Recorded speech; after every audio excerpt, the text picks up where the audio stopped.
Halo teman-teman dari Car Vlog, hari ini gue akan nge-review sebuah Jeep Cherokee yang menurut gue memiliki konsep yang sangat menarik.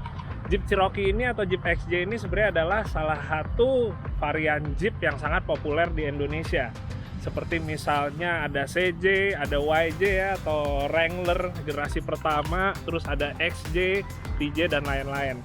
Nah, XJ ini adalah SUV pertama di dunia. Mungkin buat teman-teman yang belum tahu, jadi emang pertama keluar tahun 84 itu Cherokee akhirnya dianggap sebagai SUV ya, walaupun penamaan SUV baru entaran, tapi inilah dia SUV pertama di dunia karena dia untuk pertama kalinya merupakan kendaraan 4x4 yang menggunakan unibody, atau intinya itu body dan sasisnya itu gabung jadi satu, monokok ya maksudnya ya. Nah, yang gue akan review sekarang adalah Jeep Cherokee milik dari Untung 4x4. Konsepnya banyak banget yang ada di Indonesia, mau yang stylenya Australia dengan ciri khas misalnya bull bar di depan, lalu ada tenda di atas, lalu juga ada stylenya yang mungkin lebih ke arah untuk balap seperti speed off-road. Kita pakai bannya ukuran yang kecil, terus juga bumper depannya itu simple aja model pipa. Tapi kalau yang ada di belakang gue ini adalah Jeep Cherokee dengan konsep rock rolling. Jadi kalau rock rolling ini emang sebenarnya di Indonesia itu kurang populer, tapi kalau di Amerika ini adalah salah satu cabang off-road yang paling banyak digemari. Apa sih ciri-cirinya? Kalau misalnya rock rolling itu kita akan bermain di batu, yang mana ukuran batu juga nggak kecil-kecil, gede-gede. Jadi salah satu prioritasnya adalah untuk kaki-kakinya. Jadi kalau mobil untuk rock rolling itu biasanya memiliki suspensi yang artikulasi sangat fleksibel ya, alias travelnya sangat panjang sehingga dia bisa meliak-liuk di atas batu dan bannya itu nggak gampang ngambang ya, alias dia tetap bisa menempel terus di bagian bebatuan. Oke, kita akan lihat dulu dari bagian depan. Di bagian depan ini bumpernya udah diganti. Ini bumpernya dari Hooligan Off-Road. Hooligan Off-Road ini adalah produk dari Amerika. Yang gue suka dari merek Hooligan Off-Road ini, walaupun dia adalah produk Amerika, yang biasanya memang harganya di atas dari produk-produk mungkin buatan dari Cina atau lokal ya, custom. Tapi dia itu, merek Hooligan Off-Road ini memiliki beberapa parts atau barang-barang yang dia sistemnya itu adalah DIY atau kita merakit sendiri. Jadi misalnya untuk bumper, lalu ada bagian-bagian lain seperti di kaki, itu dia datang dari Amerika. Bentuknya itu tidak langsung jadi bumper tinggal kita pasang. Jadi dia bentuknya itu masih potongan plat-plat, yang intinya kita harus ngerakit dulu ya. Kita harus ngelas dulu sesuai buku petunjuknya yang emang dikasih dari mereka, baru kita pasang. Keuntungannya apa kalau barang-barang seperti itu? Pertama, harganya lebih murah daripada beli yang udah bener jadi. Yang kedua, kita juga sambil melatih ya, atau mengasah kemampuan kita misalnya untuk ngelas, untuk assembly, sehingga kita dapat kualitas bagus barang Amerika, tapi kita juga terlatih untuk masalah kelas dan lain-lain. Dan satu lagi, harganya memang lebih murah ketimbang beli yang udah bulat jadi. Yang gue suka dari bumper Hooligan Off-Road ini, pertama selain desain yang simple, lalu kedua ini karena dipakai buat rock rolling misalnya, jadi dia desainnya itu desain yang nggak ngebikin obstacle seperti batu nahan gitu ke bumper.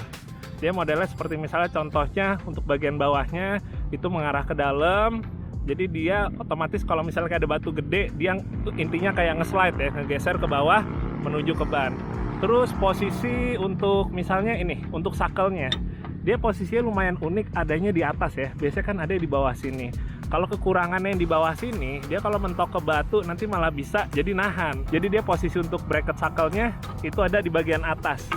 Kalaupun misalnya ada batu ke sini, semuanya istilahnya clear aja gitu ya.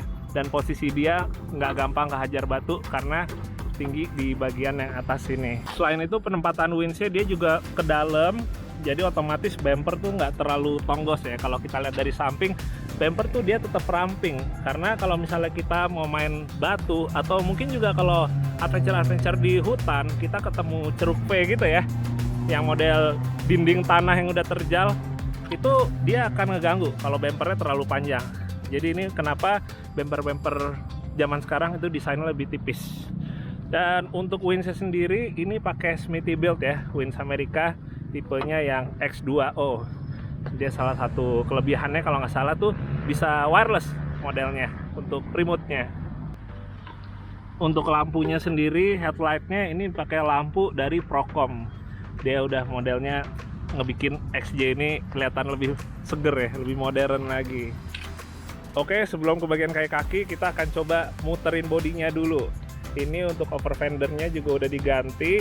Kalau teman-teman perhatiin, dia rongga untuk bannya itu udah lebih besar ya, lebih nyoak ke atas karena penggunaan ban yang memang lebih besar, sehingga bannya nggak gampang mentok kalau lagi travel ke atas ya. Nah, kalau kita ngeliat lagi ke bagian samping, ini untuk side railnya ya, atau untuk footstepnya ini juga udah diganti. Ini pakai produknya dari TNT Custom. Dari TNT Custom. Terus kita geser lagi ke belakang. Untuk bumper belakang ini sama kayak bumper depan, pakainya Hooligan Offroad ya. Terus yang gue suka ini ada dudukan untuk lampu LED-nya ya. Lampunya pakai lampu dari Rough Country. Sementara untuk di atasnya ini juga pakai roof rack. Roof rack zaman sekarang gue sempat bilang itu dia modelnya tuh udah lebih simple, dan pagernya ya atau tiang yang bagian samping ini nggak terlalu tinggi jaraknya. Dia cukup ceper. Fungsinya adalah untuk memperbaiki juga center of gravity-nya, karena kalau terlalu tinggi juga dia body roll mobilnya tuh terlalu tinggi. Jadi sekarang tuh kebanyakan dibikin udah lebih simple. Dan ini cukup ringan, tapi ya memang di atas itu sebenarnya kalau kita ngomongin roof rack nggak usah terlalu berat banget sih ya, karena yang dibawa di atas itu semestinya juga barang-barang yang lebih ringan, sementara yang berat-berat ditaruhnya di dalam. Nggak kelupaan di bagian depan ini ada lampu LED light bar, ini dari Rough Country. Dia model yang single row ya. Jadi kebanyakan itu kalau kita lihat lampu-lampu LED yang model light bar gini yang panjang itu ada dua model ya. Ada yang single row alias dia LED cuma satu baris, ada yang double row. Jadi kayak dua tumpuk gitu modelnya. Ini dia bagian yang gue suka dari Cherokee ini, yaitu kakinya. Mobil ini sebenarnya kalau kita ngeliat dari tadi itu termasuk simple ya, walaupun gahar juga ya, ukuran bannya udah gede, tapi dia sebenarnya fokusnya itu lebih ke untuk kaki-kakinya. Ini untuk sistem suspensi aslinya udah berubah. Pertama untuk shock breakernya dia udah ganti King Shock yang model coil over shock ya. Ini ukurannya bodinya yang 2 inch ya, diameternya 2 inch, terus travelnya 12 inch. Cukup buat di Cherokee. Terus dia pakai reservoir juga yang model PG back ya, alias yang modelnya langsung ada di samping sini nih. Sebelum gua ngomongin ke bagian kaki lain, ini salah satu yang menarik di sini adalah ini reinforced plate. Jadi sasis dari Jeep Cherokee ini udah di reinforce. Di reinforce-nya itu pakai plat yang juga dari merek Hooligan Offroad nih. Jadi sampai di Indonesia si plat-plat ini tinggal kita las aja ke bagian-bagian yang emang udah ditentukan ya. Dan kalau misalnya pada penasaran, ini kenapa sih butuh dikasih reinforce lagi untuk sasisnya? Karena penyakit Cherokee itu salah satunya adalah sasisnya itu rentan sobek misalnya, terutama di bagian-bagian yang dekat sama steering dan juga dekat sama urusan suspensi. Jadi sasis Cherokee ini kan monokok. Salah satu kekurangan monokok memang dia tidak sebadak sasis leather frame ya. Sehingga zaman sekarang itu banyak produk-produk aftermarket yang ngeluarin reinforced plate untuk Cherokee. Selain shock breaker, terus juga di reinforce untuk sasisnya. Yang udah diganti di bagian kaki-kaki adalah sistem suspensinya ya. Aslinya dia itu modelnya 5 link, armnya juga nggak sepanjang ini. Ini sekarang udah diganti pakai punyanya dari TNT Custom, produk Amerika juga sama, tapi modelnya dia unik guys. Jadi ini dibilangnya itu modelnya Y-link, Y atau huruf Y, karena dia emang bentuknya seperti huruf Y. Ini dari mulai 1, terus di sini bercabang 2. Yang satu cabangnya ke link arm yang atas, yang satu yang ke link arm bawah ya. Nah, ini model kayak gini juga bisa disebut radius arm. Kelebihan dari radius arm, dia konstruksinya lebih simple, dan juga dia untuk penggunaan hariannya itu tidak selimbung kalau kayak kita udah pakai yang model 4-link. Tapi memang untuk travelnya itu kita ngomongin lebih panjangan 4-link, tapi untuk stabilitasnya kita tetap lebih dapat di yang model Y-link gini ya, atau radius arm seperti ini. Dan ini semuanya full kit udah dapat dari produknya TNT Custom. Jadi si produk dari TNT Custom ini dapatnya nggak cuma armnya aja, baik yang atas maupun untuk yang di bawahnya, tapi dia juga dapat untuk dudukannya ya, bracketnya yang di gardan. Begitu dia fungsinya sekaligus juga untuk reinforce gardan. Jadi kalau teman-teman lihat ini di bagian atas, ini yang warnanya abu-abu ini semua termasuk bagian dari si suspension kitnya TNT Custom ini. Jadi enak, ini semua udah tinggal plug and play aja, kita tinggal ngelas-ngelasin aja ujung-ujungnya ini ke gardan Cherokee. Untuk yang depan ini skid plate-nya sekaligus ngelindungin untuk sistem steeringnya. Nah ini sistem steeringnya udah nggak pakai sistem steering biasa, dia udah modelnya pakai hidrolik ya. Benar-benar makanya gue bilang tadi ini konsepnya kayak udah buat rock rolling banget, pakai hidrolik. Hidroliknya ini mereknya Trail Gear, dia satu set full ya, sampai sepompanya juga keluaran Trail Gear. Sebelum kita ngelihat ke suspensi belakang, gue mau kasih lihatin untuk bannya nih. Jadi ini bannya adalah ban Super Swamper, tipenya itu TSL SX. TSL SX ini adalah salah satu ban legend juga ya dari Amerika. Dia sebenarnya keunggulannya itu bukan di lumpur, tapi lebih di bebatuan. Makanya di Indonesia itu jarang ngepakai. Kecuali dulu tahun 90-an, ini banyak banget yang pakai ban Super Swamper ini. Karena emang dulu juga pilihannya belum banyak ya. Jadi ini jadi favorit. Tapi kalau di Amerika sendiri sampai sekarang ini masih favorit karena buat di batu emang ini salah satu rajanya. Dan ukurannya sendiri ini 36, lebarnya 12,5, ringnya ini pakai ring 17. Sementara buat velgnya ini pakai race line, dia udah bitlock ya. Jadi mau tekanan anginnya rendah, dia tetap aman karena si bibir ban ini dijepit oleh si bitlock ini. Nggak bakal ada cerita ban keluar dari velg saat tekanan angin terlalu rendah. Oh ya, terus untuk as rodanya dia udah pakai yang chromoly ya, keluaran dari Nitro Axle. Sekarang kita lihat untuk sistem suspensi belakangnya ya. Buat gardannya sama kayak depan, masih sama-sama pakai bawaan Cherokee. Cuma yang beda nih sistem suspensinya nih. Kan aslinya Cherokee di bagian belakang tuh per down. Ini udah pakai coilover shock. Sama keluaran dari King Shock juga. Cuma bedanya kalau yang depan tadi kan travelnya 12 inci, yang belakang ini travelnya 10 inci. Terus udah gitu ini belakang juga pakein kit dari TNT Offroad juga. Jadi kitnya ini adalah kit 4-link. Pertama dia untuk bracketnya dulu dapat, untuk sekaligus nguatin juga ya si gardannya ini. Tinggal ngelas-ngelas aja nih bagian sini. Jadi si batang kotak ini nih terus sampai ke ujung sana itu adalah keluaran dari TNT Custom.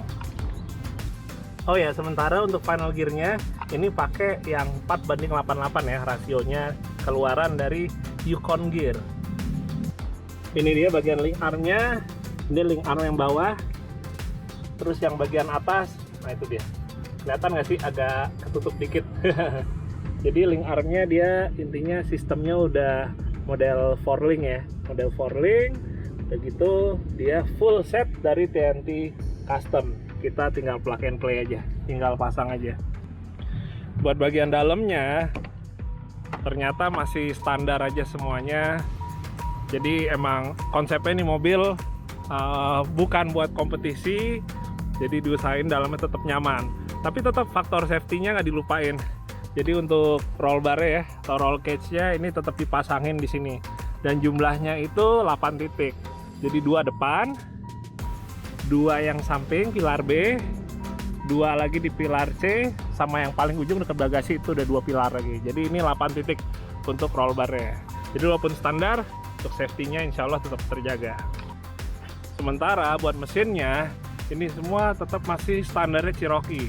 Jadi cc-nya tetap 4000, bagian-bagian jeroannya semua atau internalnya itu masih standar. Nah, ini yang gue suka sebenarnya dari mobil ini, salah satunya adalah konsepnya itu jelas ya, nggak asal main di upgrade semuanya. Kalau kita buat rock rolling, itu emang salah satu yang diutamakan itu bukan masalah tenaganya, bukan kenceng-kencengan juga. Lagian rock rolling itu dia modelnya nggak balapan ya. Jadi untuk mesinnya itu, yang penting mesinnya sehat, torsinya ada, terus kita maininnya dari rasio gear. Jadi bukan lebih ke HP-nya, tapi lebih diutamakan itu adalah untuk rasio gear dan juga suspensi. Jadi paling di bagian sini yang di upgrade itu kayak misalnya tadi yang gue bilang dia udah pakai steering hidrolik keluaran nih, TG trail gear.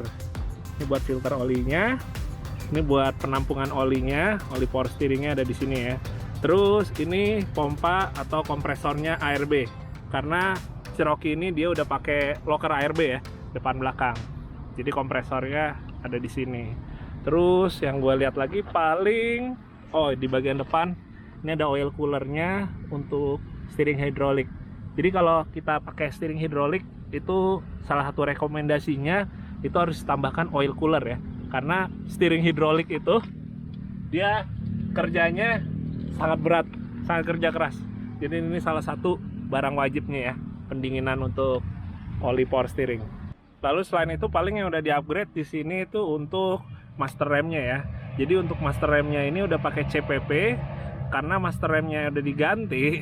Biasanya untuk disc brake kita juga emang udah diganti sih supaya seimbang. Iya bener. Jadi disc brake-nya di mobil Cherokee ini dia udah pakai disc brake kit dari G2 ya, atau G2. Jadi baik depan maupun belakang. Belakangnya sendiri itu kan aslinya Cherokee belum disc brake. Ini jadinya udah pakai disc brake. Nah ini dia disc brake kit dari G2. Menurut gua kalau misalnya udah bannya gede sih sah-sah aja ya. Malah gua rekomendasi juga, karena semakin besar ukuran ban itu pengeremannya akan semakin berat atau semakin harus kerja keras. Jadi ya memang ada baiknya kalau tenaga udah gede, ukuran ban udah gede, rem juga kita upgrade. Oke teman-teman, sekian dulu untuk review dari Cherokee konsep rock rolling milik dari untuk 4x4. Jadi itu dia teman-teman, yang gue suka konsepnya itu jelas, nggak asal semua ditempel seperti misalnya di mobil ini. Fokusnya itu lebih ke kaki-kaki, karena salah satu kunciannya untuk rock rolling itu memang di kaki-kaki, lalu permainan dari rasio gear juga. Untuk mesinnya kayak gue bilang tadi, yang penting sehat. Apalagi kalau Cherokee ini mesin 4000 cc nya itu udah lebih dari cukup. Jadi asalkan kondisinya memang semuanya baik-baik saja, itu udah cukup untuk kita main rock rolling. Oke, sekian dulu, semoga bermanfaat review kali ini dan bisa menginspirasi untuk teman-teman semua. Jangan lupa untuk selalu dukung Offroad Indonesia. Sampai ketemu lagi, dadah.